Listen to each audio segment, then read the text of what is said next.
وَلِيَدْخُلُوا الْمَسْجِدَ كَمَا دَخَلُوهُ أَوَّلَ مَرَّةٍ، تاکہ وہ مسجد میں داخل ہو جائیں جیسے وہ داخل ہوئے تھے پہلی مرتبہ۔ اس کا مطلب یہ والا پورا جملہ پہلے جملے کے اندر موجود ہے، یعنی یہ سارا کچھ پہلے بھی ہوا تھا، ابھی پھر ہوا۔ اور دوسری بات یہ کہ جو کچھ پہلے بیان کیا کہ اولی باسن شدیدن فجاسوا خلال الدیار، تو وہ یہاں پہ بھی انڈرسٹوڈ سمجھنا چاہیے کہ وہ آئے، شہروں میں گھس گئے اور انہوں نے وہی تباہی مچائی جیسے کہ انہوں نے پہلے مچائی تھی، حلیے بگاڑے اور مسجد وہ گرا دی جیسے پہلے گرائی تھی، اور اسی طرح جو انہوں نے تباہی و بربادی کا بازار گرم کر دیا۔ یہ کوئی 6 مہینے کے لگ بھگ جنگ رہی ہے۔ اس سے بھی پہلے، چونکہ ویسے تو یہ حضرت مسیح علیہ السلام سے 60-65 سال پہلے ہی انہوں نے قبضہ کر لیا تھا یہاں پہ، اور یہ باج گزار تھے جب حضرت مسیح علیہ السلام کی بعثت ہوئی ہے۔ لیکن یہ کہ ان کو کچھ تھوڑی بہت جو ہے نا وہ آزادی حاصل تھی۔ گورنر تو ان کا یہاں بیٹھا ہوتا تھا، خراج دینا پڑتا تھا ہر سال، لیکن یہ کہ مذہبی آزادی حاصل تھی۔ یہ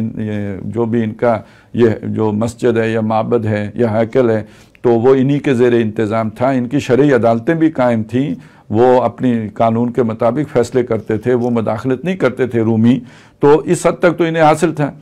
اور اس کے بعد ان کے اندر ایک قومی جذبہ بیدار ہوا ہے۔ یہ حضرت مسیح علیہ السلام کے سے پہلے ہی سے یہ ایک تحریک ان کے اندر چل رہی تھی،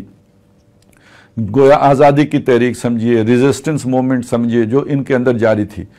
اور مسیح علیہ السلام کے بعد بھی جاری رہی۔ اور پھر وہی تحریک منظم ہو کے اس نے ایک جہادی تحریک کی صورت اختیار کر لی، اور انہوں نے کوئی چھیڑ چھاڑ جو ہے وہ شروع کی جو ان کے خلاف، رومیوں کے خلاف، اور ایک موقع پہ تو وہ جو ہے نا اس شہر کے اوپر یلغار بھی کی اور وہ جو علاقہ قبضے میں بھی کر لیا، جس کے نتیجے میں اب پھر بڑا حملہ ہوا ہے رومیوں نے کیا۔ یعنی ایک وقت میں تو آپ نے لے لیا ان کی جو بھی آپ نے طاقت دیکھتے ہوئے، تو جو اس مقامی طاقت کو پر غالب آ کر، لیکن یہ کہ پھر وہ جب اپنی اصل طاقت کے ساتھ آئے تو پھر یہ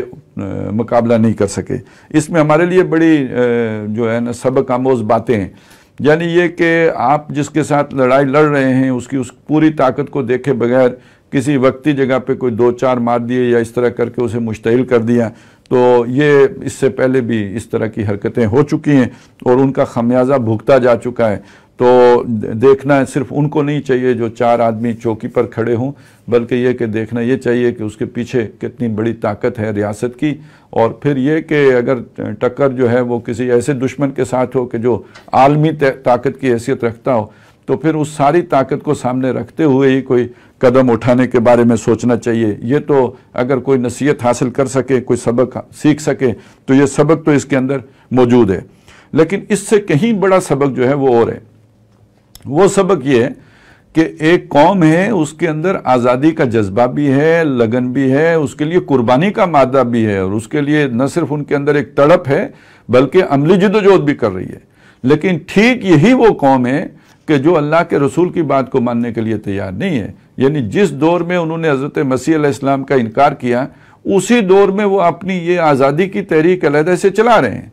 تو ایک قومی جدوجہد ایک بالکل علیحدہ شے ہے، اور ایک دینی جدوجہد بالکل ایک دوسری شے کا نام ہے۔ تو اگر آپ دین سے بے بہرا ہو کر، دین سے لا تعلق ہو کر، یا دین کی دشمنی دل میں رکھتے ہوئے اپنی قومی وقار کی بحالی چاہیں گے، قومی عزت جو ہے اس کو دوبارہ حاصل کرنا چاہیں گے، آزادی کے لیے جو ہے تگ و دو کریں گے،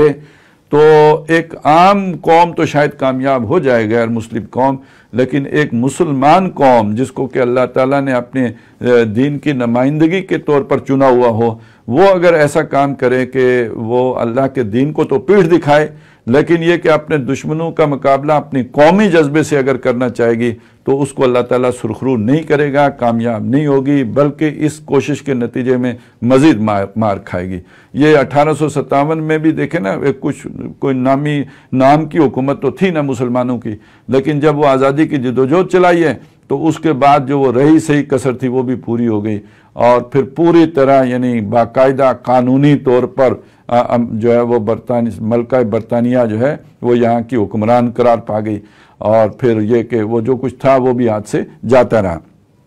تو یہی وہاں پہ ہوا۔ ہاں، یعنی ایسا نہیں تھا کہ ان کے اندر کوئی بزدل تھے یا کوئی وہ لڑے نہیں، 6 مہینے تک لڑائی لڑی ہے، اور اسلحہ بھی بہت تھا، لیکن یہ کہ اس کے اب اللہ کا تو مقابلہ نہیں کیا جا سکتا. کوئی سیلاب آیا، بارشیں ہوئیں تو وہ اسلحہ خانے میں بھی پانی گھس گیا، اور اس طرح کی پھر وہ جو پریشانیاں آئیں تو مقابلہ بالآخر جو ہے وہ شکست کھائی ہے. ویسے تو لاکھوں مرے، لیکن یہ کہ ایک دن میں، جس دن یروشلم فتح ہوا، جس دن ان کی فوجیں رومیوں کی یروشلم شہر میں داخل ہوئی ہیں، صرف ایک دن میں انہوں نے 1,33,000 بندہ قتل کیا ہے.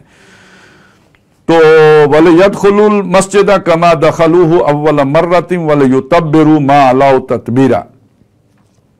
اب یہ دیکھیے اس وقت یہ وہاں سے منتشر ہوئے، دنیا میں پھیل گئے، پھر کس برے حال میں رہے. یہ تو ان کے حالات کے اندر جو تبدیلی آئی ہے، یوں سمجھے آج سے کوئی یہ 300-400 سال پہلے سے آنی شروع ہوئی ہے، وگرنہ یہ کہ اس سے پہلے ان کی بہت بربادی. اور یہ بھی ان کو جو دنیا میں کچھ سانس لینے کا موقع ملا، یہ مسلمانوں کی وجہ سے ملا، کہ جب انہوں نے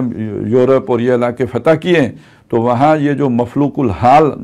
کیفیت میں تھے یہودی اس وقت، تو ان کو کوئی انہوں نے تھوڑا جو ہے نا وہ سکون کا سانس لیا ہے. اس لیے کہ مسلمانوں نے تو تمام اقلیتوں کے ساتھ یکساں طور پر برابری کا سلوک کیا، لیکن عیسائیوں نے ان کا تو بہت برا حال کر کے رکھا ہوا تھا، کیونکہ ان کی دشمنی بڑی شدید تھی. عیسائیوں کے نزدیک تو یہ ان کے جو رب ہے، یعنی ان کے جو حضرت مسیح علیہ السلام، جن کو وہ اللہ کا بیٹا کہتے ہیں، ان کے قاتل ہیں یہ. اور یہ اپنے ان کے عقائد کے مطابق تو وہ انہیں اللہ کا بیٹا نہیں مانتے، بلکہ وہ انسان کا بیٹا سمجھتے ہیں. اور یعنی اس کا مطلب یہ ہے کہ انہیں ایک جائز جو ہے بیٹا بھی قرار نہیں دیتے. تو ان کی تو بڑی شدید دشمنی تھی اور بڑی مار پڑتی تھی یہودیوں کو، اور بڑا توہین آمیز سلوک ہوتا تھا پوری دنیا میں ان کے ساتھ. تو یہ تو انہیں مسلمانوں نے کچھ جو ہے نا سہارا دیا ہے، اور اس کے بعد ان کے حالات کے اندر آہستہ آہستہ بہتری آنی شروع ہوئی ہے، تاکہ پھر جب انہیں ذرا طاقت ملی تو پھر انہوں نے دوبارہ قبضہ کیا، پروٹیسٹنٹ جو ہے وہ مذہب ایجاد کرایا، اور پھر اس کے بعد انہوں نے فرنگ کی رگیں جہاں پنجہ یہود میں آئی تو عالمی جنگیں کرائیں، ان ساری طاقتوں کو مقروض کیا، اور پھر اس پوزیشن میں آئے کہ ڈکٹیٹ کر سکیں. تو پھر پہلی جنگ عظیم کے بعد ہی وہ اس پوزیشن میں آ گئے کہ سلطنت برطانیہ کے ذریعے سے وہ اب اعلان کروا سکیں کہ یہاں پہ اب وہ واپس آ کر آباد ہو سکتے ہیں 1917 میں. اور پھر دوسری جنگ عظیم کے بعد وہ ملک بنانے میں کامیاب ہو گئے، کیونکہ یہ عالمی طاقتیں مزید ان کے شکنجے میں کسی گئی تھی. اور اس سے آگے چل کے تو ان کا منصوبہ جو ہے، بلکہ 1967 میں پھر انہوں نے مسلمانوں سے قبلہ اول چھین لیا اور مسلمان شکست کھا گئے، اور اب جو ہے اسے دارالحکومت قرار دے لیا ہے. ویسے تو یہ منصوبہ پہلے کا تھا، لیکن یہ کہ اب وہ دارالحکومت ان کا بن چکا ہوا ہے، اور عالمی جو ہے جو بھی امریکہ نے اور دوسروں نے وہ اپنے سفارت خانے اب وہاں پہ منتقل کرنے کے لیے تیار ہیں، بلکہ اب تو شاید منتقل کر بھی چکے ہیں. تو اس کے ساتھ ساتھ اب ایک عالمی تھرتھلی پھر مچ چکی ہے. وہ جو پہلے جنگ عظیم کے حالات تھے یا دوسری جنگ عظیم کے حالات تھے، وہ عالمی سطح پر پھر منڈلانے لگے ہیں. اس لیے کہ بہرحال اب یہ جو بھی معیشت کا جو جنازہ نکلے گا،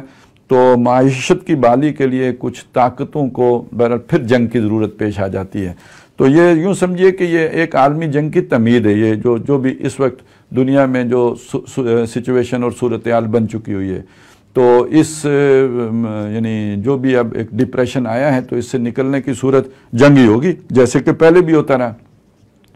اس جنگ کے بعد اب نیا نقشہ کیا بنے گا؟ ان کا اپنا پلان یہ ہے کہ ہم اپنی عالمی وہ جو ایک گریٹر اسرائیل ہے، عظیم تر اسرائیل، جس میں مدینہ بھی شامل ہے، جس میں سعودی عرب کے بہت سارے اور علاقے بھی شامل ہیں، اس میں مصر کے بھی کچھ حصے شامل ہیں. یہ وہ گریٹر اسرائیل، عظیم تر مملکت اسرائیل جو ہے، اس کو جو ہے وہ وجود دیں. اور صرف بات اتنی نہیں ہے، بلکہ یہ جو باقی جینٹائلز ہیں اور گوئمز ہیں، اور جو اللہ نے ہماری خدمت کے لیے بنائے ہیں، تو ان کی جو فالتو تعداد ہے اس کو ختم کر کے جو ضروری بہت ہی اور بڑے کوالٹی پیپل، یعنی بہت ہی اچھے طرح جینیٹیکلی جو ہم نے جن کو اسٹرانگ لوگ ہوں، محنتی ہوں، کام کرنے والے ہوں، اچھے ورکر ہوں، لیکن ساتھ ہی ان کی اوبیڈینٹ ہوں، باس از آلویز رائٹ، اور بڑے مطلب بہت ہی جسے ہمارا ایک تزکیے کا جو تصور ہوتا ہے نا، بہت ہی خوش اخلاق آدمی، بڑا اوبیڈینٹ آدمی، بہت ہی جو ہے نا کوئی بغاوت کے جراثیم اس کے اندر نہ ہوں. تو اس طرح کے لوگ ہی باقی دنیا میں رہیں، جو بہت اچھی عادتوں کے مالک، جیسے بیل ہو اور ساری خدمت کرتا ہو، اور کام آتا ہو اور کوئی گدے کی طرح دولتی نہ مارتا ہو. تو اس طرح کے لوگوں کو چھوڑ کے باقی جو فالتو فضول ہے اس کا جو ہے وہ کام تمام کیا جائے، یعنی پوری دنیا کے وسائل کے اوپر قبضہ کیا جائے. یہ تو خیر اس سے اگلا منصوبہ ہے، لیکن یہ کہ اس وقت تک وہ یہاں تک ان کا سفر ہو چکا ہے. اور دوسری طرف اللہ تعالیٰ نے جو ان سے چھین کر ہمیشہ کے لیے مسلمانوں کو جو دے دیا تھا وہ مقام، وہ مرتبہ، وہ حیثیت جو ہم سورہ بقرہ میں پڑھ رہے ہیں، كَذَلِكَ جَعَلْنَاكُمْ أُمَّةً وَسَطًا لِتَكُونُوا شُهَدَاءَ عَلَى النَّاسِ وَيَكُونَ الرَّسُولُ عَلَيْكُمْ شَهِيدًا. اب اس کا اصول بیان کیا ہے کہ عَسَىٰ رَبُّكُمْ أَن يَرْحَمَكُمْ. اب بھی تمہارا رب تم پر رحم کرنے کے لیے تیار ہے.